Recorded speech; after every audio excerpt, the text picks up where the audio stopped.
Hello everyone, it's Kimberly Taylor from the Learning Network 2020. So this time I'm going to go over a nice cool option in the Windows 10 3D Viewer app. And so what I want to show you is how to modify some of your animations. Now it always defaults to this B, and I do not like insects, so I'm going to change this around to a different 3D model, and I'm going to use Rover. I'm going to open that up. And it's going to bring me another animation here.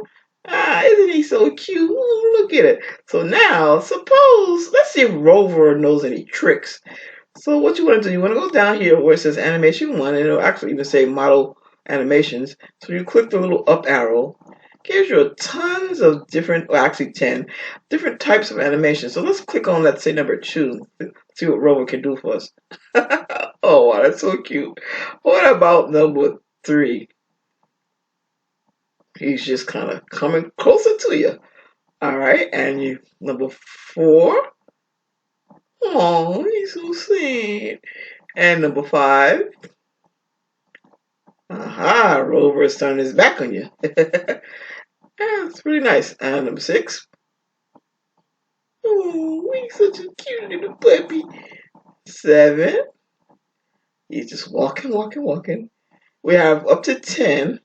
8. He's full of tricks. Yeah, I will be traveling soon, hopefully. And 9. Oh, poor, so cute. And 10. 10 doesn't do too much yet. Now, if you want to make the animation a little larger, you could also, if you're using a mouse, you just roll your middle button up and down, and you can make the animation smaller or larger. But I just wanted to show you that little